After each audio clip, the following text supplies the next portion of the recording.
Hanna Slak, slovenska režiserka, ki že vrsto let živi v Berlinu, trenutno pa je v Ljubljani, kjer je bil na filmskem festivalu tudi njen film Niti besede, z izvrstno in mednarodno znano zasedbo. Hanna Slak, dobrodošli v NN podcastu. Hvala lepa. NN podcast s Suzano Lovec. Na programu LIFA, Ljubljanskega filmskega festivala, ki se je zaključil včeraj, je bil tudi vaš film Niti besede, Kind Word. Svetovno premiero je ta film doživel na zadnjem mednarodnem filmskem festivalu v Torontu. Nemško-slovensko-francoska koprodukcija je to.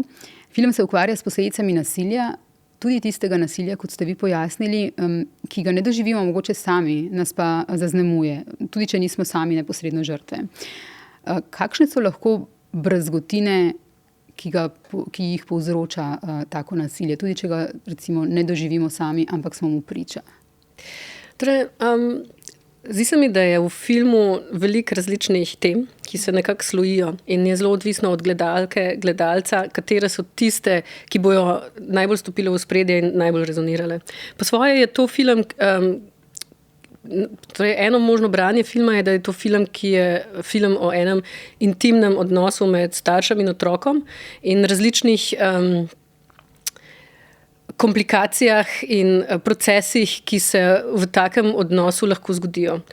In ena od tem, ki se obravnava v filmu, tako kot ste ugotavljali, je tematika nasilja oziroma tematika posledic nasilja in sicer ne teh neposrednih posledic nasilja, ki jih recimo doživljajo osebe, na katere se nasilje neposredno naslavlja, torej tisti, ki so preživeli neko nasilno dejanje, ampak posledice nekega nasilja, ki se nas mogoče neposredno ne tiče in se nas neposredno ne dotika in naj nas neposredno tudi ne bi ne bi povzročali ran oziroma nekih brazgotin, ampak ugotavljam, da je ravno to vrstno nasilje prispeva k temu, da obstajajo neke mikrotravme, osebne kot tudi v družbi, neke mikrotravme, ki se nabirajo in slojijo in s tem filmom sem med drugim hotela preizpraševati, kakšna je rešitev, torej kako lahko, ker pač te neke mikrotravme se mi zdi, da vodijo v neko bolezensko, v neko patologizacijo družbe, ki se mogoče dogaja na nek način malček nezavedno ali tako nekako v ozadju.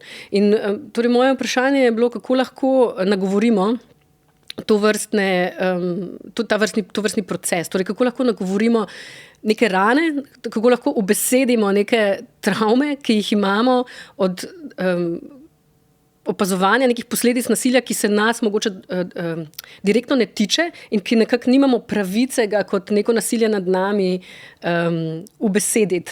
Ampak dejansko se dogaja neki sloj nekega mikronasilja nad nami, ki se slojijo v neke mikrotravme, mikrobolečine, mikrorane, ki seveda spet se procesirajo na neke načine, ki ponovno rojeva neko nasilje potem v družbi. In brez besed, če mi te rane, ki jih dobimo s tem nasiljem, ko ga vidimo, gledamo, zaznavamo, če se zgodi nekaj, kar je pač travmatično, in če ne pride do besede, je to v bistvu nadaljevanje, če vas prav razumem, ali pa je to vaš odgovor, je to nadaljevanje v bistvu te bolečine. Bolečina, ki pride ven potem čez jezo, vidimo, se vam zdi zelo pomembno, da stvari ubesedimo, ko pride do travme. Torej, na nekem drugem nivoju je to film o poslušanju, o sposobnosti oziroma o veščini poslušanja. Ker se mi zdi, da opazujem tako v odnosih med ljudmi, kot tudi v družbi, da se odvija nek proces, ko se vedno bolj urimo v veščini govora, govorjenja, izražanja nekih mnenj, opažanj, ampak ne urimo se dovolj ali pa ne več v veščini poslušanja. In kar se dogaja je, da se spreminjamo iz družbe dialoga v družbo monologa, kar pomeni, da se dogaja na videz nek dialog med dvema človekoma, v katerem ena oseba govori in druga navidezno posluša, ampak dejansko je ta prva oseba znotraj nekega svojega monologa, torej govori nek svoj monolog o določeni tematiki in ta druga oseba čaka, da pride na vrsto in ne posluša. Čaka, da pride na vrsto za svoj lastni monolog, ki je že v bistvu sestavljen vnaprej v glavi in ko prva oseba zaključi, druga oseba začne svoj monolog in v tem trenutku prva oseba se izklop in razmišlja naprej o svojem lastnem monologu. Torej, navidezno se dogaja nek dialog. Ena oseba govori in druga oseba govori in ena oseba govori in druga oseba govori, ampak manjka polovica tega, kar je pogovor in to je poslušanje. In zdi se mi, da je to ena veščina, ki smo jo pozabili uriti.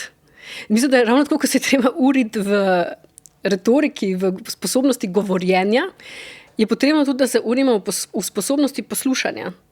In ta film raziskuje na nek način, kaj se zgodi, ko začnemo zgubljati sposobnost poslušanja ali pa tudi neko pripravljenost poslušati.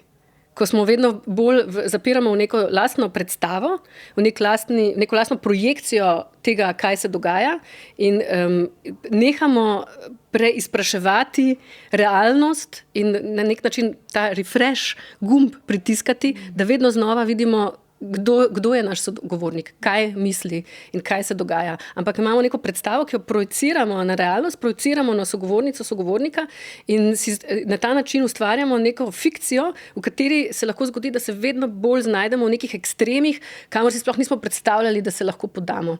In na ta način potiskamo tudi sogovornika v te neke ekstreme. In na koncu se znajdemo v ekstremnih pozicijah dveh polov, dveh ljudi ali dveh skupin v družbi, ki sploh nista več v pogovoru že dolgo in se sploh ne znata več vključiti v nek pogovor konstruktiven. Torej, film na nek način poskuša raziskati, kako se zgodi ta proces izgube sposobnosti veščine poslušanja in kam lahko pripelje. In a je možna rešitev ven iz teh ekstremnih pozicij, iz teh ekstremnih polov, v katerem se znajdemo. In to je dobra alegorija tudi družbe. To se dejansko dogaja v sodobnih družbah, ne? Da, v ekstreme, da odide ena in druga stran, to, da se ne znamo poslušati, da obstaja dialog, ki je, kot pravite, v bistvu bolj kot ne pro forma, ampak v resnici pa ne obstaja. Ampak tukaj je, vi to upovedujete v filmu preko te intimne zgodbe, a ne? Sina in matere. Mama ne ve, kaj se je zgodilo, ne bi želela preveč povedati, no? Mama ne ve, kaj se je zgodilo, ampak projicira v bistvu nanj svoje strahove. In na neki točki začutimo, da v bistvu ona o svojem sinu misli najslabše stvari, prav zaradi tega, ker umanjka ta dialog. Ne? Ja, mislim, da strahovi, to je tudi ena ključna beseda. Ne? Mislim, da strahovi lahko sprožijo neke obrambne mehanizme, ki povzroča, da se na tej neki premici med zaupanjem in kontrolo vedno bolj iz območja zaupanja začnemo premikati v območje kontrole, ki naj bi vzbujalo neko varnost. Ne? Ta strah torej vzbuja neko potrebo po varnosti in ta potreba po varnosti se nam zdi, da jo lahko pridobimo, če se začnemo gibati v območje kontrole.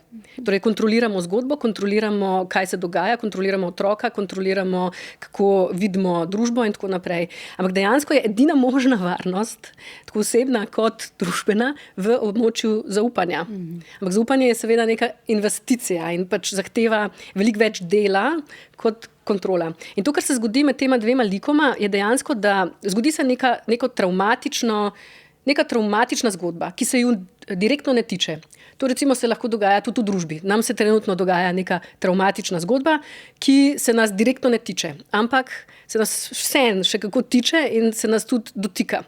Torej, podobno se zgodi tema dvema človekoma v neki intimni sferi. Torej, zgodi se neka travmatična zgodba, ki je zelo grozna, ampak na srečo se jo direktno ne tiče in Torej, to je ta prvi obrambni mehanizem. Na srečo to nima nič z nami in ni treba, da se s tem soočamo. Lahko se izognemo temu soočanju, ker ti neposredno to nima nobenega vpliva na nas in it's not our story. In torej prvi obrambni mehanizem te mame, ki je pač nekaj, kar vsi starši se mi zdi poznamo, je to, da recimo, če se otrok zvrne na nos, pa prva stvar, ki rečeš, nič se ni zgodilo. Ker to je pač ta, skočeš v predpostavko, nič hudega ni bilo. Torej, ona naredi ta prvi korak tega obrambnega mehanizma, je nič se ni zgodilo, nama se je nekaj zgodilo, ampak ne nama.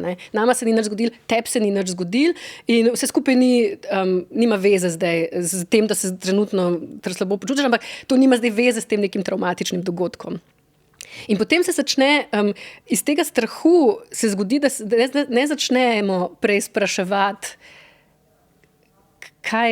kako se počutiš, kaj je s tabo, a je kaj narobe, a ima to veze, a misliš, da je možno, da je nekako povezano s to neko travmatično zgodbo, ampak začnemo, tega vprašanja ne postavimo, oziroma nočemo niti slišati odgovor na to, ker mogoče bi bil to naroben odgovor, ki ga nočemo slišati. Torej začnemo projicirati neko svojo idejo tega, kako je vse v redu in kaj se zgodi, ampak seveda ni vse v redu. In ker prihajajo vedno znova znaki, da ni vse v redu, so to neki triggerji, ki začnejo vzbujati, ampak to neko sumničenje. Torej, ta strah vzbuja neke idejo nekega sumničanja in neke vedno bolj paranoje in nekega demoniziranja drugega. Torej, ona gre iz nekega ekstrema, ko si misli, nič se ni zgodilo in karkoli se je zgodilo, se najo ne tiče in ni najen problem in vse je super, v to, da mogoče moj otrok ni to, kar jaz mislim, ampak je nekaj čist drugega in ga sploh ne poznam in je mogoče on vir tega nekega zla, ki se dogaja v svetu. Torej ne, da je on prizadet od nekega zla, od nekega nasilja, ampak da je ta neka disonanca, ki jo v njem zaznava, da je to znak, da je on v bistvu v viru tega zla in tega nasilja. Na nek način je ta film nasprotni film od filma We Have to Talk About Kevin, ki je pač tudi film o tem, kako ravno v nasprotnem smislu, kako mama vedno znova poskuša ignorirati znake, da je z njenim sinom nekaj močno narobe.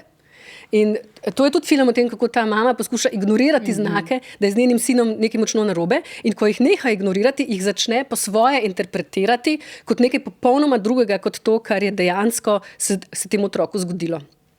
In pri tem otroku gre vse, kar čuti, ven na jezo, tako kot rečemo. In pri najstnikih gre pogosto ven na jezo. Kako pomembno se vam zdi, da se zgodi ta beseda, ker se mi zdi, da prelomi se tam, ko se zgodi beseda, ko se začneta zares pogovarjati. Kako pomembno je za to, da jeza ne ostane jeza, ampak da se prepozna za to, kar je, žalost, strah, tesnoba, travma, da pride do besede, da pride do pravega pogovora, če dam v vaše besede. Ja. Tukaj je več vprašanj. Najprej bi, kako lahko pride do... Enkrat je, to je ena anekdota na nek način. Na enem od pogovorov z občinstvom, ko smo bili v Varšavi, je en gospod postavil vprašanje, ki me je zelo dotaknilo. On je namreč vprašal, a vi res mislite, da je možno, ko se zgodijo taki nesporazumi, tak razkol v družini, a vi res mislite, da je možno to spet popraviti in prideti nazaj skupaj? Aha. In zelo me je dotaknilo se to njegovo vprašanje, zato ker je bilo veliko ene emocije in ta emocija je bila žalost. Ta gospod je bil žalosten in je rekel, ker namreč to ni moja izkušnja, je rekel, da je to možno. In potem jaz takrat, ko sva se med tem pogovorom z občinstvom, nisem našla pravih besed, da bi mu odgovorila. Razen, da sem pač mu pokazala, da čutim njegovo žalost in da jo razumem. Ampak potem, ko sem razmišljala o tem, sem prišla do 2 zaključkov. Prvič, da vedno, ko se znajdemo pred nekim problemom, ki se nam mogoče zdi nerešljiva, pa neko zagato, iz katere ne najdemo takoj poti ven, da je ena od človeških strategij, kako iskati odgovore, je, da si pripovedujemo zgodbe. In da je pomembno pripovedovati zgodbe o tem, kako najdemo rešitev za določene probleme, ker je to eden od načinov, kako potem mogoče najdemo rešitev za te probleme. Torej, pripovedovanje zgodb, kar je zame film, je eden od načinov, kako iščemo rešitve za določene stvari, ki se dogajajo v družbi ali pa v intimnih odnosih med ljudmi, za določene procese, tudi zgodovinske in tako. Druga stvar je pa, da je seveda za rešitev tovrstnih konfliktov, bodi si med dvema človekoma znotraj družine, znotraj enega osebnega odnosa, tudi prijateljskega, tudi se dogaja, da nastanejo neki nesporazumi, ki vodijo v vedno večje razprtije ali nek razkol in na koncu ta izguba prijateljev se mi zdi enako boleča kot izguba sorodnikov na ta način. Torej, da najdemo pot ven iz teh pozicij, nemogočih pozicij, ko pogovor ni več možen, ko empatija ni več možna, je seveda potrebno, da obe strani sodelujeta. To je že ena težka stvar. Potrebno je, da je ena stran sposobna izreči besedo oprosti, ampak to ni dovolj. Ker potrebno je tudi, da druga stran je pripravljena to slišati in oprostiti. Torej, ta zmožnost opravičiti se, priznati napako in z druge strani ta zmožnost sprejeti opravičilo in odpustiti napako. To se mi zdi, da je rešitev iz teh zagad. Ja, seveda pa to je, zdaj se sliši kot nekaj vlasto enostavnega, ampak kako težko je to, kako težko je dejansko narediti oboje, kako težko je priznati, da smo naredili neko napako, ki je potem vodila v celo vrsto nesporazumov in napak z obeh strani in tako naprej. In kako težko je potem, ko je nekdo priznal napako, stopiti ven iz tega nekega, si sem vedela, sem vedel, ampak reči, oprostim ti. Gospodu bi torej, če bi imeli takrat to moč, povedali to, kar ste mi zdaj povedali. Ja, torej mislim, da sem mu to povedala s filmom na nek način. Upam, da je to potem, seveda ne, jaz sem vedno zelo hvaležna vsem gledalkam in gledalcem, ki so sposobni na koncu filma postaviti neka smiselna vprašanja, ker jaz vem, jaz sama kot gledalka sem raje, po koncu filma imam raje ta čas intime s filmom, nisem takoj pripravljena postavljati nekih vprašanj in zdi se mi, da filmi, tako kot knjige, so nekaj, kar deluje dalj časa.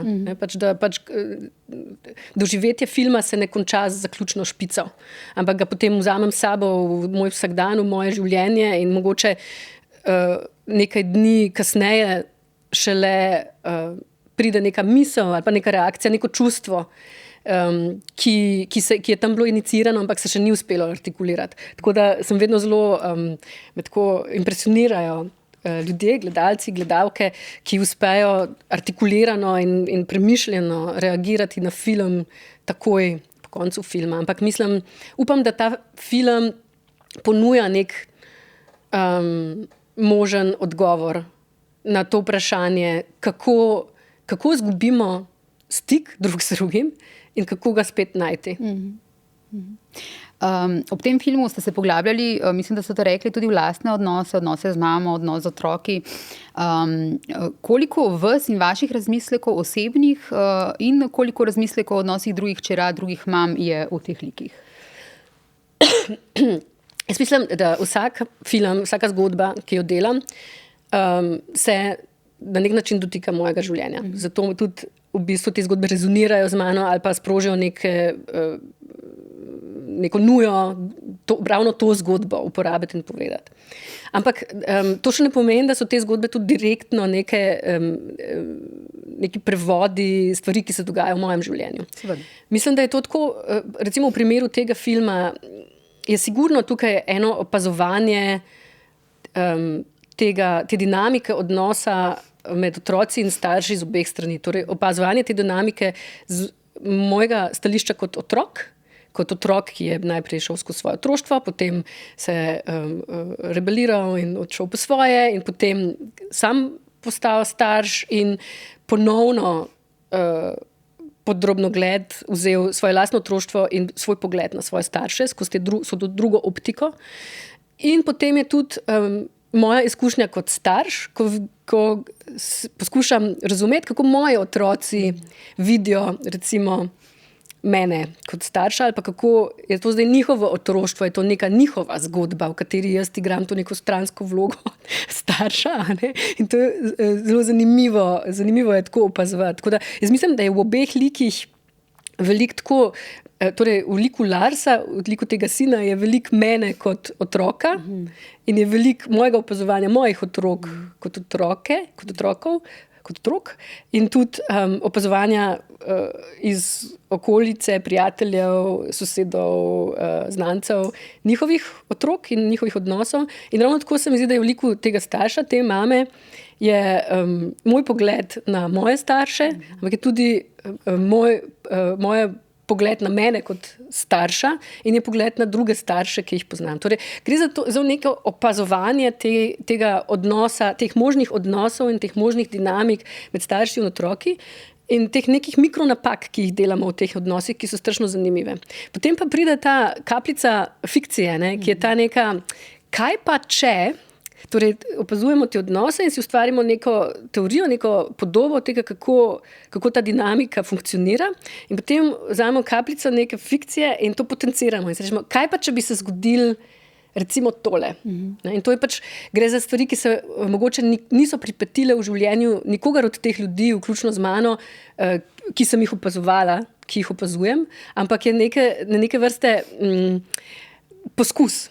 Torej na neke vrste upeljava nekega fiktivnega elementa za to, da to dinamiko, ta odnos še bolj jasno izpiljeno, izčiščeno prikažemo v tej eni lastnosti, ki nas ta trenutek zanima kot gradivo opazovanja.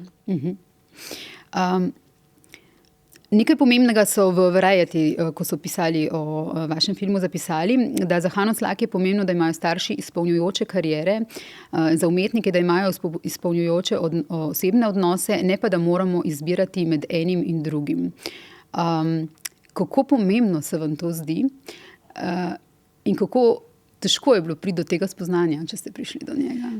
Pa v bistvu zanimivo je, ne, mislim, to ne bi rekla, da je to neko spoznanje. Mislim, to je pač, jaz kot filmarka, ki sem tudi starš in kot otrok staršev, ki so bili filmarji, to je pač na neke vrste moja osebna zgodovina. Ne. In zdaj, kar pa me je vzpodbudilo k temu razmišljanju, je pa to, da sem opazila, da je v javnosti vedno bolj prisotna neka narativa, da je nemogoče združiti, oziroma sploh ta narativa, da obstaja ta dve identiteti vsakega človeka. Njegova profesionalna identiteta in njegova zasebna identiteta. Ne? Kot da smo vsi neki skizofreniki z dvema popolnoma ločenima osebnostima.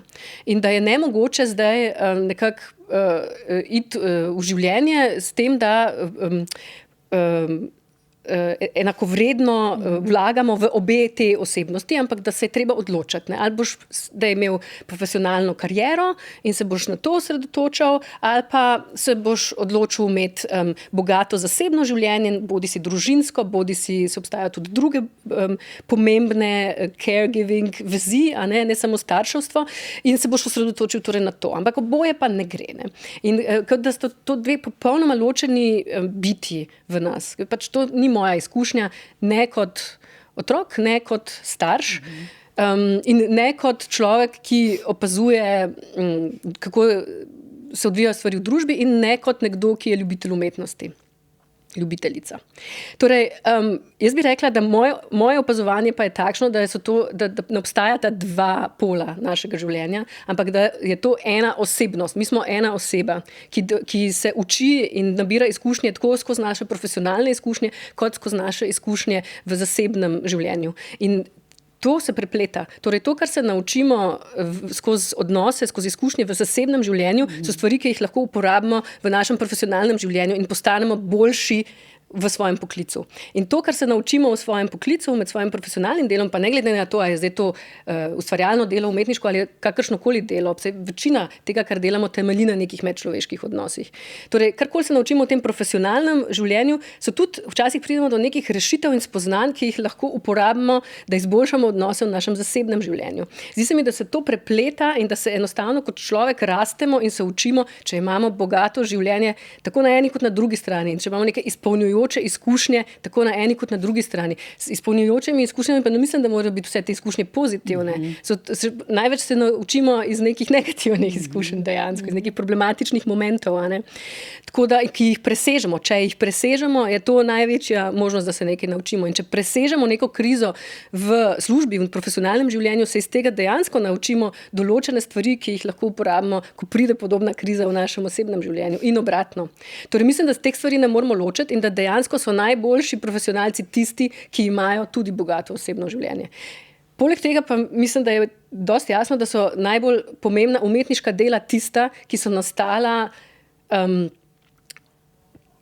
ko je umetnica predeloval svoje človeške izkušnje znotraj svojih osebnih odnosov. Ker to je tisto, kar nas v umetniških delih nagovarja. Torej, ne morem si predstaviti, da bi recimo Malerjeva 5. simfonija, ki jo uporabljamo v filmu, obstajala, če Maler ne bi imel svojega zasebnega, bogatega, ne vedno radostnega zasebnega življenja, ampak tudi radostnega. Ker v tej glasbi je žalost, je žalovanje, je jeza, je strast, je obup, ampak je tudi radost, je tudi ljubezen, je tudi odprtost, je tudi veselje. Tako da, in to so stvari, ki jih slišimo v tej glasbi in ki gotovo ni nekaj, kar se zgodi na neki samotnem otoku, kjer živimo neko življenje, kjer se popolnoma odrežemo od kakršnihkoli človeških odnosov, da nas slučajno ne bi motili pri našem delu.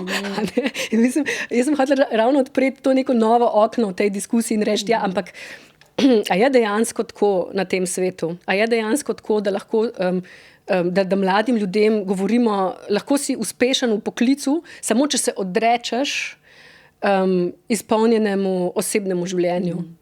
Ne bi mogli reči, presegel boš sam sebe in postal boljši v svojem poklicu, če se boš učil in kalil tudi skozi osebne odnose na tem nivoju. In v filmu se prepletajo, 5. simfonija Malerjeva, ta osebna zgodba in narava, v bistvu zdi se tako, kot da skupaj valovijo, vsi tri, da je tako tri plasti iste zgodbe. Kakšen je pomen glasbe, kako velik je pomen glasbe za vas kot ustvarjalko filmov, za filme? Kaj vse lahko dosežete z njo? Torej, zanimivo, jaz sem se v bistvu v svojih filmih do zdaj precej izogibala glasbi, ker zame je veliko bolj pomemben v filmu dejansko zvok. Torej, ker sem odraščala praktično v zvočnem studiu. Moja mama je bila zelo uspešna in zelo pomembna za slovenski prostor, za jugoslovanski prostor, ustvarjalka zvoka v filmih in kasneje tudi v gledališču. In v bistvu sem na nek način od nje hote ali ne hote podedovala to senzibiliteto, ker sem jo opazovala pri delu, ta občutek za zvok in za to, kako pomemben je zvok v filmu in kako zvok deluje na nas tako zavedno, ampak tudi nezavedno. Kako spremeni naš pogled na zgodbo, na lik, na svet, na svet, ki ga opisujemo v filmu, če zvok nekaj pripoveduje, česar v bistvu zavedno mogoče ne slišimo, ampak podzavedno totalno obarva ta naš pogled tako ali pa čist drugače. In ravno v tem filmu sem se odločila zavedno delati z glasbo in to ne s kjerokoli glasbo, ampak hotela sem simfonijo adaptirati v filmsko zgodbo. Tako kot recimo lahko adaptiramo knjigo v filmsko zgodbo, jaz sem pa hotela simfonično delo adaptirati v filmsko zgodbo. Se opravičujem, to sem vas hotela vprašati. A je bila prej ta ideja, da boste to simfonijo uporabili, ali je bila prej ideja o konkretni zgodbi? ali kako se je to dvoje sprijelo pri vas? Torej, mislim, da gre za v tem ustvarjalnem procesu, ko se rojevajo neke zgodbe, je to neke vrste zgoščevanje. Mislim, težko rečeš, kaj se je zgodilo najprej. Obstajajo ti različni trenutki, ko veš, tukaj se je že rojevala ta zgodba, tukaj se je rojevala ta zgodba, tukaj se je rojevala ta zgodba. Neki trenutki, neka opazovanja, neke ideje o likih, o pokrajini. In mislim, da sta v bistvu nastajale, vzporedno je obstajala ideja adaptirati eno simfonijo v film in vzporedno je nastajalo to opazovanje tega, kaj se dogaja v družbi, kaj se dogaja v odnosih med starši in otroki. In v enem momentu se je izkazalo, da je to ista zgodba, da je to isti film. Zdaj, zakaj sem se odločila za Mahlerjevo 5. simfonijo? To vprašanje se pogosto pojavlja, zato ker je v zadnjem času neodvisno drug od drugega nastalo več filmov, ki se ukvarja z to simfonijo. Ampak pri meni je bilo tako, jaz nisem hotela adaptirati neke glasbe, ki je gledalke ne poznajo. Torej jim ponuditi neko glasbo, ki je ne poznajo in jih na način inicirati v to glasbo ali pa jim predstaviti nek del kulturnega izročila, ki ga ne poznajo. Bolj me je zanimalo vzeti nekaj, kar vsi poznajo in imajo že neke svoje slike, nek svoj pogled na to in ponuditi neko novo interpretacijo. Torej presenetiti z tem, da uporabim glasbo, ki je recimo zelo znana, ki je nekako vsi slišimo nekje v našem ušesu in jo na nek nov način ilustrirati, recimo, ali povedati zgodbo te glasbe na nek nov način. Kako ste sodelovali z dirigentko Živo Ploj Peršuh in snemalcem zvoka Gregom Švabičem?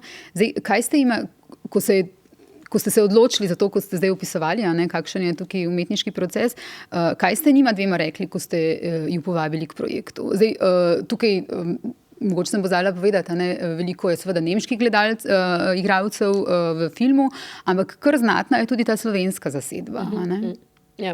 Torej, film Niti besede je tudi slovenska koprodukcija. Tako. To je bilo zame dosti pomembno, zato ker sem želela v bistvu nadaljevati sodelovanje z nekaterimi sodelavci, s katerimi strašno rada sodelujem in konec koncev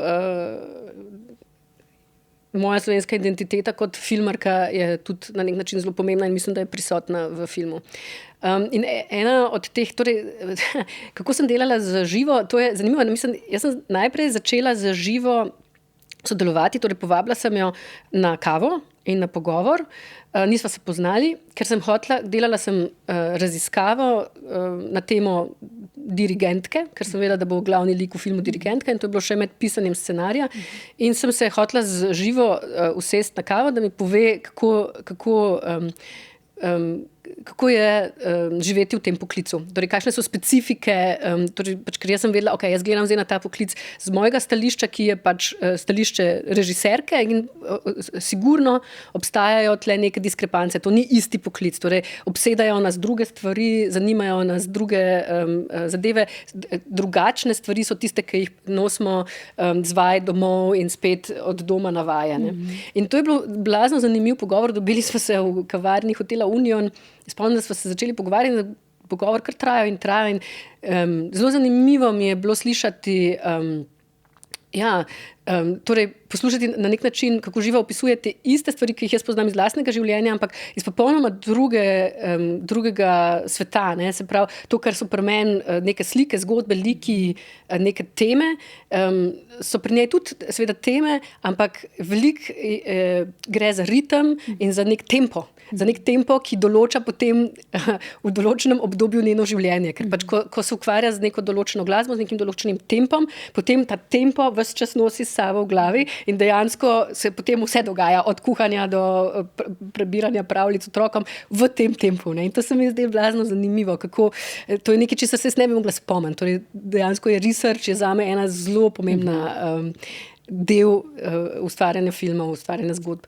In potem, ko sva se z Živo na nek način zelo ujeli v tem pogovoru, sem jo kasneje prosila, če bi prevzela še 2 funkciji v tem filmu. In sicer ena je bila dirigiranje orkestra, ki je igral v filmu in kot tudi pač na nek način pomoč pri razmišljanju o glasbi, ker jaz pač nisem muzikologinja in moje vedenje o glasbi je zelo omejeno, pač na vedenje ene filmarke.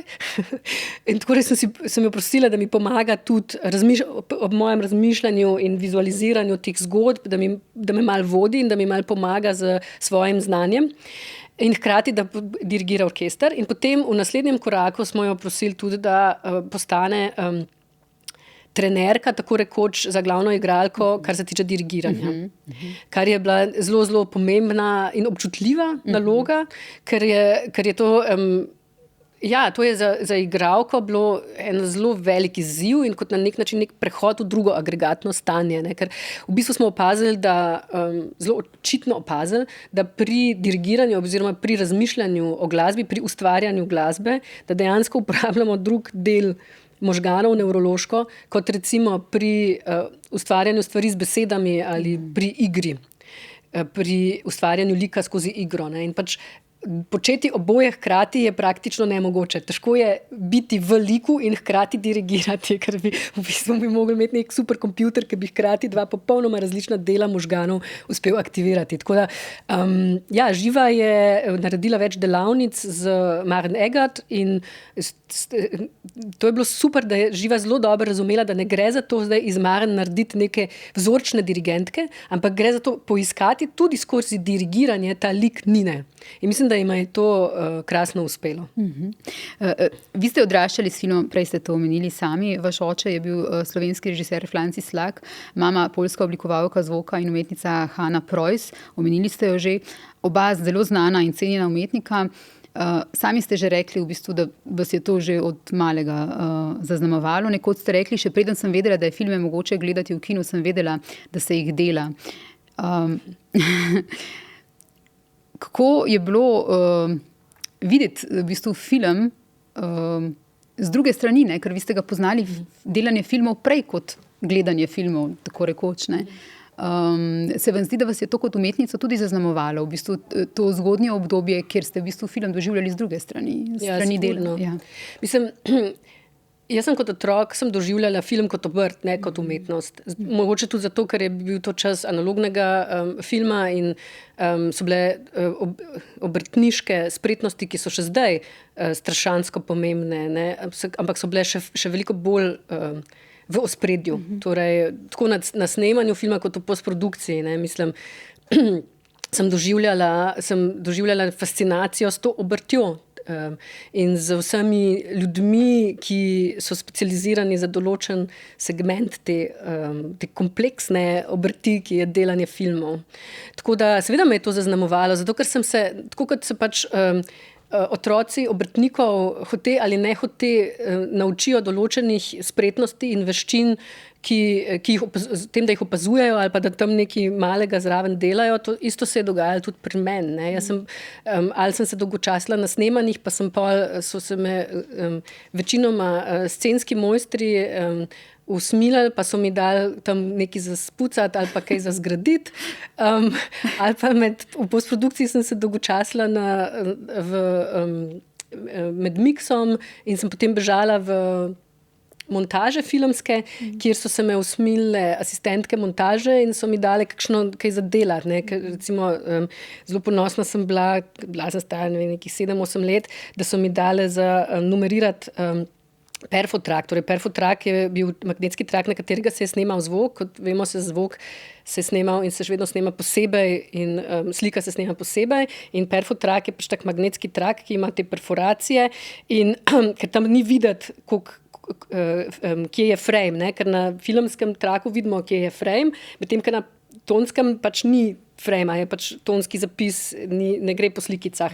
Ampak je treba nekako najti 1 sekundo, potem, kje je vsaka sekunda, in potem je obstajal tak zelo obrtniško enostaven način za to narediti, in sicer ena dilca z žeblom, in potem je bila markacija, kje je 24 slikic, ne? Kje bi bilo 24 slikic po dolžini. In potem si, ko si to numeriral, si pač dobil si ta en trak, ki je bil dolg, 100 metrov, in potem si ga dal na žebelj in tle naredil ena, potem dal na žebelj in tukaj naredil 2. In to je bilo ful pomembno delo, zelo odgovorno, ker jaz sem mogla to res dobro numerirati in jaz sem pač tam sedela in sem to delala in v montaži so bile potem še druge osebe, ki so delale druge stvari in jaz sem se blazno počutila del tega procesa, ki ga nisem jemala kot umetnost, ampak kot neke vrste obrt, v kateri je sodelovalo zelo veliko ljudi, bila je cela vas ljudi, ki je ustvarjala nekaj, kar je potem kasneje nastalo ta nek film, ki se ga je dal gledati v kinu, kar je mene manj fasciniralo kot cel ta proces in vsi ti ljudje vpleteni v ta proces in vsi te majhne naloge in majhne veščine, ki so bile potrebne za to, da ta proces funkcionira. Tako da sigurno sem imela neko prednost, recimo, da sem razumela obrtno plat filma, ko sem odraščala. Sem razumela, kako se filme dela.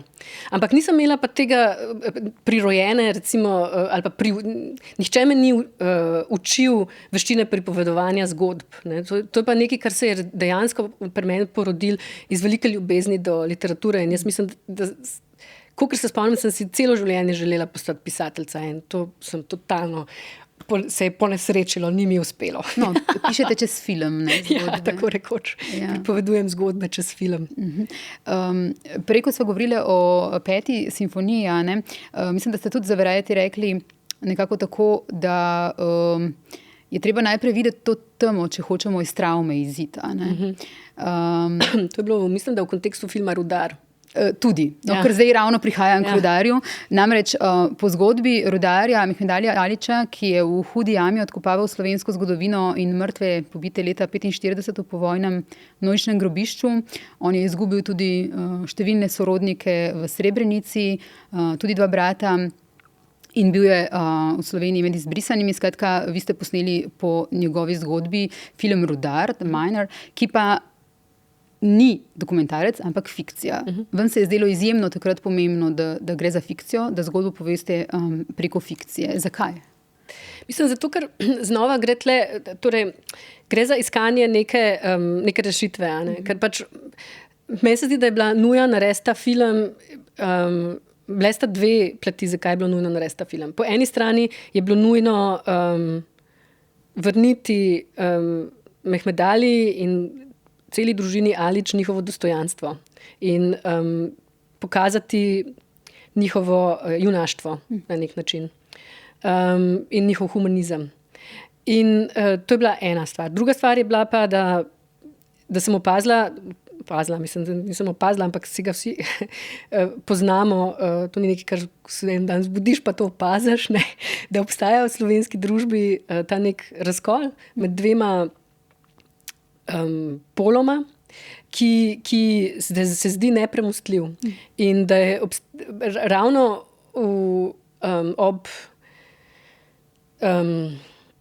preizpraševanju te zgodovine po vojne, se je zelo akutno se zaostril ta nepogovor med tema 2 pletema. In zdelo se mi je, glede na to, da sem jaz to opazovala z neke mal zunanje pozicije, ker sem že toliko časa živela v Nemčiji in tudi zato, ker se ne identificiram ne z eno, ne z drugo stranjo, ker moji starši so bili v zgodnjih najstniških letih med drugo svetovno vojno in niso bili aktivno udeleženi ne na eni, ne na drugi strani, bili so pač otroci, ki so samo trpeli zaradi grozodejstev, ki so se dogajala in ki jih je to zaznamovalo za celo življenje.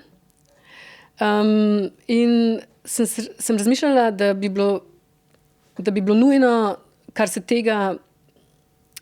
odnosa do zgodovine tiče, vpeljati nek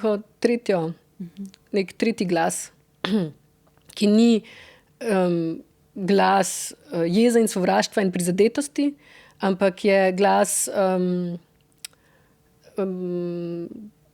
humanizma, enostavno. In seveda ne, Rudar je bil film, ki je ga bilo težko delati, zato ker mislim, da obstaja en zelo velik strah, ki ni neutemeljen, ampak vsak tak strah, če se ga ne lotimo direktno, preraste v neko nemogočo pošast. In ta strah je, da če začnemo preizpraševati način, kako je bila napisana zgodovina prve polovice 20. stoletja, da bomo s tem zrušili temelje demokracije, na katerih sloni naša sodobna družba. Ne? In jaz razumem ta strah, ampak hkrati se mi zdi, da demokracija lahko dejansko živi samo od resnice. In da je boj za resnico je vedno tudi boj za demokracijo, ne glede na to, kako neprijetna je ta resnica ali pa kako, ja, mogoče neudobna. Tako da, ja, šlo je tudi za to upeljati v ta diskurs, ki je obstajal v družbi, ne, ki je bil ekstremno ideološko, bilo je samo ali ideološko zaznamovano z ene strani, ali ideološko zaznamovano z druge strani, ali pa molk. In ker sem jaz bila del te družbe, ki je molčal, ampak hkrati sem čutila potrebo se soočiti s to neko travmo, ne, ki se mi zdi, da to je bila neka travma, da smo najdeli te ljudi nekje pod hribi, kjer smo kot otroci jedli piknike in se igrali in tekali in naše brezskrbno otroštvo živeli in potem se izkaže, ko odrastemo, da so pod travniki našega otroštva skrite neke grozljive resnice, ki jih noben noče ubesediti. In jaz sem čutila potrebo o tem spregovoriti, ampak način, kako se je o tem govorilo v družbi, ni prinesel nobenega olajšanja ali pa nobene odrešitve. To ni bil moj način, kako hočem govoriti o tem. Tudi ni bil Mehmedalijev način, kako govori o tem. Rekli ste nekoč, da vas je bilo te teme strah oziroma da je bilo tesnoben občutek, ampak da se je ta tesnoba nekako izginila, ko ste v bistvu njega spoznali. Ne? In on vas je takrat, vi ste ga vprašali, kakšna je tvoja vera, v kaj verjameš. In on vam je odgovoril, verjamem vate, in ste to občutili kot veliko odgovornost. Narediti ta film. Tle bi v bistvu vprašali. V filmu sem to prevedla, ko se rudar, ne, v filmu odloči, da bo šel do konca in zlezel skozi nek ta napol porušen jašek nekam pogledati, kaj je tam na koncu, in reče svojemu malemu vajencu takole: pomagaj mi, če mi boš pomagal, imam več šans, da se vrnem. Ne? In potem je ta mal je čist prestrašen in to sem jaz. Ne? In reče, ja, ampak okay, ampak a verjameš v Boga? Ne? Mislim, tako poskuša, iz kjere pozicije bova zdaj to. In rudar mu reče, verjamem v vrv, in mu porine vrv v roke, vrv plezalno, na kateri ga drži in ga lahko povleče ven. Ne? Torej, to je srž tega filma. Ne? Mi smo vsi ta vrv. Mi smo vsi te, če ne moramo poslati enega Mehmedalija samega, da rešuje našo skupno kolektivno travmo. Ne? Mislim, mora priti nekdo in mu podati roko. In prvi, ki je prišel, je bil Boštjan Videvšek, ki je napisal članek o tem človeku, in potem jaz sem ta članek prebrala in sem bila naslednja v vrsti, ki sem mu podala roko. In šlo je za to, da si vsi podamo roke in da na koncu ni ta en človek soočen s to grozoto in s to to travmo, ampak da se porazdeli na vse nas, in ko se porazdeli na toliko nas, da je rata mejhna in da lahko jo predelamo in se lahko osvobodimo te travme. Ne. Pred leti ste za Sobotno prilogo o tem govorili, ne, in ste rekli točno to, na kar ste se zdaj spomnili, da je potem prišel, bil je tam Mehmedalija Alić, in potem je prišel Boštjan Videvšek in mu ponudil roko, in potem sem prišla jaz in prijela Boštjana za roko, in potem se je zgodila Mehmedalijeva knjiga Nihče, in zdaj je tu film in veriga se nadaljuje, zdaj so na vrsti gledalci. Kaj se zgodi, gospa Slak, ko se ta veriga, ko se držimo za roke, zato da pač ni nekdo sam, ko mora strašne stvari odkrivati v naši družbi in jih reševati, če se ta veriga prekine? Oziroma, bom vprašala drugače, kako narediti, da se ta veriga ne prekine v taki družbi, kot živimo? Ja, ne spustiti, ne? Mislim, če se veriga prekine, pademo. In pademo verjetno vsi. Ne? Mislim, ker težko se dela, če nekdo tle pade, se ni nič. In rešitev je ne spustiti. Mislim, ravno prej sem imela pogovor z vašim kolegom za mladino in v pogovoru se je zgodilo zanimiv moment, ker sem to nekako uspela tako srž tega, kar poskušam povedati v tem filmu, stisniti v zelo majhno repliko, in to je: odgovor je pogovor. Kaj je odgovor na vsa ta vprašanja? Odgovor je pogovor. Jaz mislim. Kaj vas kot v bistvu vsi vaši filmi, to ste tudi že nekoč rekli, ne? Vsi vaši filmi se vrtijo okrog iste stvari, če bi zelo posplošila. O tej temi in kako v bistvu to temo premagati. Temi pogleda v to oči, to rečete, in naj to svetlobo, veliko je tega dualizma. In dali ste zdaj odgovor, torej odgovor je pogovor za vse v bistvu, tle ne moramo zgrešiti. Ja, in odgovor je, da ne spustimo. Mislim, tudi odgovor, kako preprečiti, da se naša družba razpade. Tako da ne spustimo iz rok tistih, ki mislijo drugače kot mi, ampak da kljub temu, da mogoče imamo drugačne poglede in drugačne izkušnje in drugačna mnenja, drugačne želje, kako naj se naša družba premika naprej, da si drug drugemu vedno dajemo občutek, da smo skupaj v tem in da se držimo za roke. Pač, da smo odvisni drug od drugega, ne glede na to, da ne moramo odmisliti enega dela družbe zato, ker so to oni in da se nas trpljenje tistih, ki nismo mi, ne tiče, ali pa da se nas hrepenenje tistih, ki nismo mi, ne tiče. Tiče se nas. Kaj vas kot režiserko še zanima v prihodnosti? Zdaj delam adaptacijo ene knjige, ki bo čisto nekaj drugega. Mislim, da vsak moj film, vedno se mi zdi, ko začnem delati nov film, se reče, to pa je zdaj nekaj čisto drugega, na kar se izkaže, da je veliko enih elementov, ki se na nek način ponavljajo ali pa ki se razvijajo, recimo, da se zdaj na istem nivoju ponavljajo, ampak da se razvijajo, da se preoblikujejo v neke naslednje pojavne oblike tega istega vprašanja. In zdaj bom pa delala adaptacijo knjige nemške pisateljice, berlinske pisateljice Judith Hermann. Njena najnovejša knjiga, naslov je Wir hätten uns alles gesagt, torej bila bi si vse povedala, pač v nekem pogojniku, preteklem pogojniku. In mislim, da bo ta film, da bo zabaven,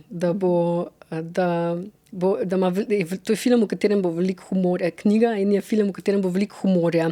Je pa zelo vezan na mesto Berlin in na neke vrste omaž temu mestu, tako kot ga jaz vidim, tako kot ga vidi Judith Hermann, ki je rojena Berlinčanka iz zahodnega Berlina, takrat je bil Berlin še razdeljen. In je neke vrste omaž temu velemestu, njegovim različnim obrazom in različnim prikaznim, ki se vlačijo po ulicah tega mesta in nemogoča srečanja, ki se lahko zgodijo samo tam. 17 let, ste prej računali, ste že v Nemčiji. Kako drugače je delati v Nemčiji filme kot v Sloveniji? Kaj je drugače? Je kaj drugače? Kar se mojega dela tiče, ni nič drugače. Zato, ker pač, torej sigurno je veliko stvari drugače, ampak kar se tiče moje obrti in mojega kreativnega dela, v bistvu ni razlik. Največja razlika zame je bila preiti v nov jezik. Ne samo aktivno kot ustvarjalka, ampak tudi se toliko usidrati v tem novem jeziku, da dejansko razumem in čutim valovanje družbe okoli sebe, ki se zelo močno dogaja skozi jezik. V Nemčiji vsaj in tudi v Sloveniji, sigurno. To so družbe, kjer je jezik v bistvu nosilen element nacionalne identitete, kulture, družbeno-političnega življenja, vsega. In zame je bila največji izziv in največja razlika je bila dejansko si ustvariti gnezdo v tem novem jeziku. Ste si ga? Ja. Že mislite tudi v...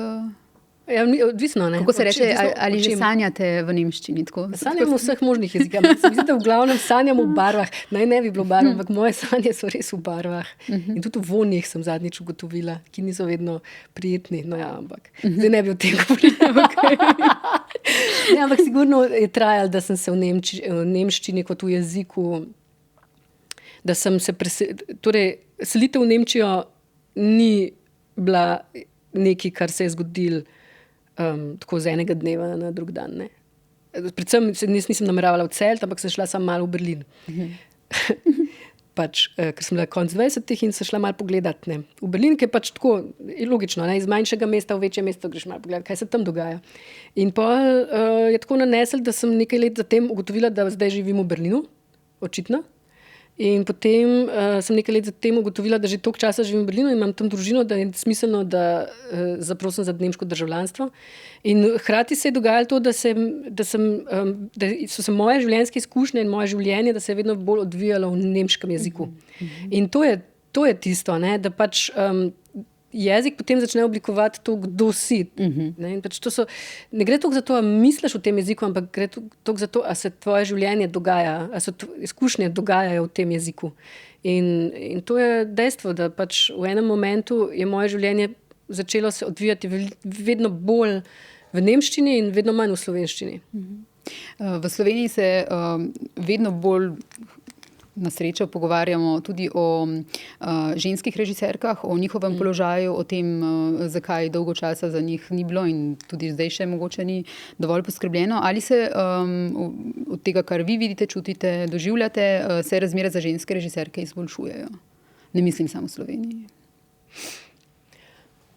To je zelo kompleksno vprašanje. Ne? Mislim, ker je pač filmska industrija ali pa filmske industrije različne, ne? In pač način, to je nek zelo dinamičen proces. Ne? Vse se zadnjih 30 let se je zgodilo tle več revolucij, da različne načine, ki seveda vplivajo na vse, ne samo na moške ali samo na ženske ali pač ne vem, na vse, ki delajo znotraj tega poklica. Zgodila se je prehod iz analognega v digitalno, zgodilo se je to, da so kinematografi iz majhnih mestnih četrti kin so se ustvarjali multipleksi in verige kinematografske, potem se je zgodilo to, da so nastali streamerji, ki so prevzeli, potem se je zgodila pandemija, ne, ki je spet spremenila in tako naprej. In to vse je nekaj, kar ima vpliv na vse nas, ne glede na to, ali smo ženske ali moški.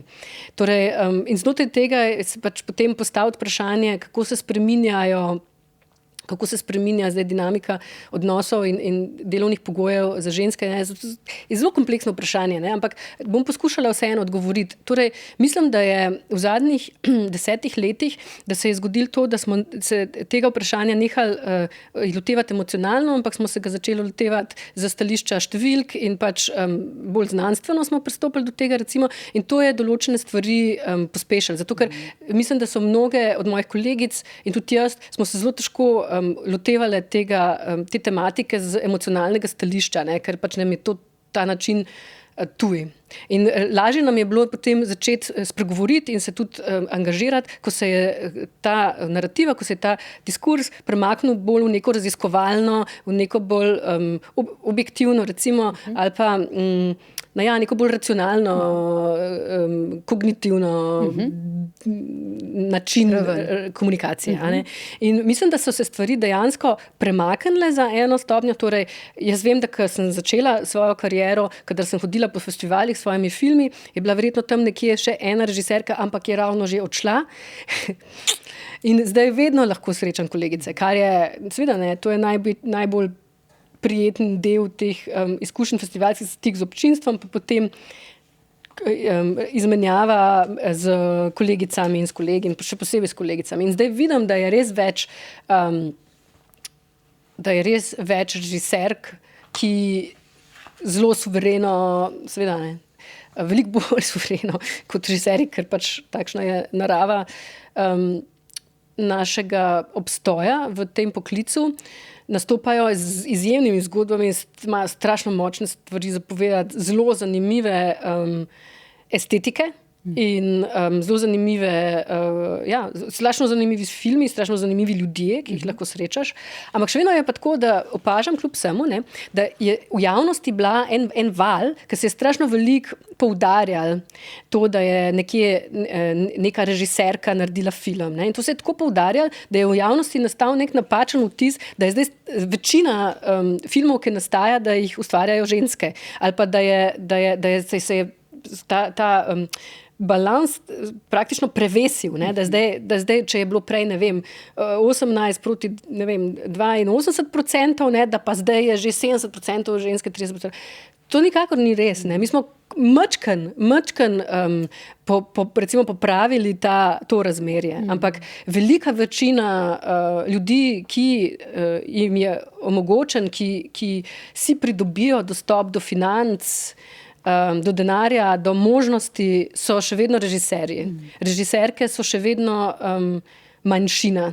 In mislim, da je treba skrbeti za to, da se ta razmerje vedno bolj popravlja. Do trenutka, ko ne bo več pomembno, kar je to, s čemer vsi stremimo, kakšnega spola je ta človek, ki pripoveduje zgodbo, ampak je samo pomembno, da obstaja ta zgodba. Mislim, nismo še tam. Še vedno je treba se boriti in skrbeti za to, da se ta odnos ne poruši. Tudi zato, ker obstaja strašno veliko zgodb, ki jih še nismo povedali. Recimo, mislim, da je zdaj ta moja zgodba, Niti besede, ki je zgodba o odnosu med staršem in otrokom. Tako nekako sem razmišljala, ker pač v tujini so mi večkrat zastavili to vprašanje, kako zanimivo redek odnos, ki ga vidimo v filmu, odnos med materjo in sinom. Ne poznamo filme odnos mati-hči ali oče-sin, ampak mati-sin pa ne tako pogosto. Pa sem mišljala, da razmišljam, pa sem dala kot primer jedno Psycho od Hitchcocka, ki je mogoče malo ekstremen primer, ampak Ampak ne, pa sem razmišljala dejansko, da to ni v bistvu srž tega vprašanja, ampak da to, kar opažam, je, da dejansko zaradi tega, kako družba funkcionira, mogoče do zdaj, do pred kratkim, ni bilo veliko pripovedovalcev zgodb, filmarjev, ki so imeli dostop do tega, da naredijo film, ki so hkrati imeli izkušnjo starševstva. Torej, ne glede na to, ali so ženske ali moški. Da pač enostavno ni bilo veliko ljudi, ki so imeli bogato, intimno doživeto izkušnjo starševstva in so hkrati imeli dostop do pripovedovanja zgodb skozi filmski medij. In se mi zdi, da to je nekaj, kar se spreminja in da je gotovo tle zelo veliko zanimivih zgodb še, ki jih lahko raziščemo tudi z stališča staršev, ki so moški, očetovstva. Mislim, ker veliko filmov obstaja o tem odnosu starši-otroci, ampak večina teh filmov pripoveduje stališča otrok, ker pač dostop do izkušnje otroštva imajo vsi filmarji in filmarke. In zanimivo je, da mogoče zdaj, ko se pač te razmere spreminjajo ne samo za ženske, ampak se spreminja tudi pogled na starševstvo v smislu, da je to nekaj, kaj pripada tudi moškim, ta izkušnja starševstva in da jim pripada ravno tako izkušnja starševstva kot možnost profesionalnega življenja oboje, da se bo zdaj pojavljalo veliko več zgodb, ki bo govoril iz te izkušnje starševstva o tem odnosu in ne samo iz izkušnje otroka o odnosu starš in otrok. Bomo videli. Da končam zelo široko, glede na to, da imate izkušnjo 17 let življenja v Nemčiji, kaj mogoče najbolj opažate, kakšna je razlika med Slovenijo in Nemčijo, oziroma tako bom vprašala, pri čem je lahko Nemčija Sloveniji zgled, po čem se pa absolutno ne smemo zgledovati? A bi na kaj opozorili? Nekoč ste rekli v bistvu, da v Sloveniji lahko kritično, zelo sem povzela, ni to dobeseden citat, ampak da v bistvu imate Slovenijo toliko radi, zato ste kritični do nje, zato moramo biti kritični do tistega, kar imamo radi, smo kritični. Vi ste živeli prvih 5 let na Poljskem, potem ste živeli v Sloveniji in imate 3 leta. Moja izkušnja Poljske ne obstaja praktično. Mislim, ko smo se preselili v Slovenijo, sem bila stara 3 leta, torej nimam niti spominov. Ampak, zdaj, jaz nisem nikoli živela hkrati v Sloveniji in v Nemčiji. Tako da v resnici ne morem teh izkušenj primerjati. Torej, moja izkušnja življenja v Sloveniji je stara 20 let. In vem, da je to napaka, ki jo izseljenke pogosto delamo, da smo prepričani, da je družba ostala v tem trenutku, v katerem smo jo zapustili. Ampak torej, zavedam se tega in ne poskušam tega delati. Tudi zelo preizprašujem dejstvo, da imajo izseljenke in izseljenci volilno pravico, ker se mi zdi, da je tako malo, sprašujem se, a je smiselno, da vplivajo na stvari, ki se bodo dogajale nekje, kar se jih direktno ne bo imelo nobenih posledic na njihovo življenje. Ne. Tako da se mi zdi, v principu se mi zdi, da bi mogli imeti volilno pravico vedno ljudje, ki živijo na nekem ozemlju, ne glede na to, katero državljanstvo imajo. Ker oni bodo tisti, ki bodo mogli nositi posledice teh odločitev, ne, in teh volitev. Kar se tiče tega, torej, zdaj živim že dolgo v Nemčiji, ne, torej kritiziram Nemčijo. Ker sem na nek način Nemka, in Slovenije ne morem kritizirati, ker dejansko Slovenije na ta način več ne poznam. In da tudi nočem kritizirati. Ne vem, zakaj bi kritizirala Slovenijo. Kaj pa lahko Slovenija, recimo, kaj bi priporočali, da si vzamemo za zgled, česa pa absolutno iz Nemčije naj ne prikopiramo? No, to, kar si vzamemo za zgled, ne vem, ampak tega, kar pa rekla, da to, kar zdaj trenutno opazujem v nemški družbi, je, da se dogaja izguba svobode govora. In to je zame strašno boleče.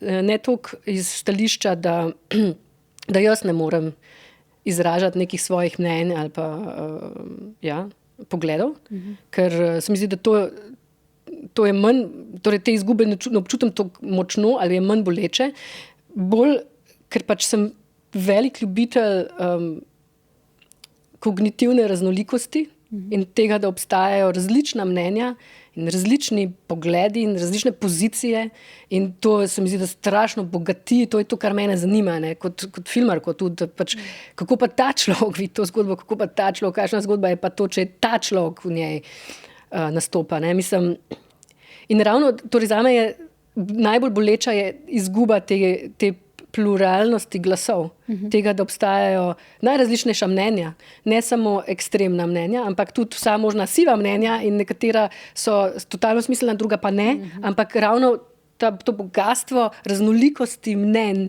in pogledov na družbo, to je bogatstvo.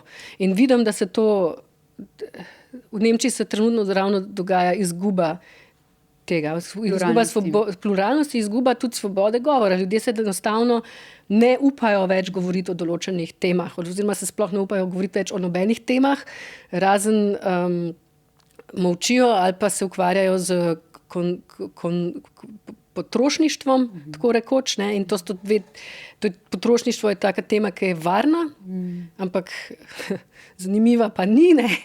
In opažam, da, ne vem, to sem recimo opazila, da zdaj sem zelo malo časa preživela v Sloveniji, ampak sem opazila, da tega v slovenski družbi še ne občutam. Ne? Torej, ni tega občutka v mestu, med ljudmi, tako ne občutiš tega, da se noben ne upa govoriti o stvarih, ki se ga trenutno tičejo ali pa o katerih bi rad razmišljal. In ljudje se upajo razmišljati na glas. Tega se ljudje v Nemčiji več ne upajo. To bi močno odsvetovala. Ne? To vodi v izgubo demokracije, jaz mislim. Tega me je, ne bi rekla, da me je strah, ampak opazujem tako in skrbi me. Okay. Najlepša hvala, gospa Hanna Slag. Hvala, ker ste prišli, hvala, ker ste bili gostja N1 podcasta. Hvala lepa in srečno.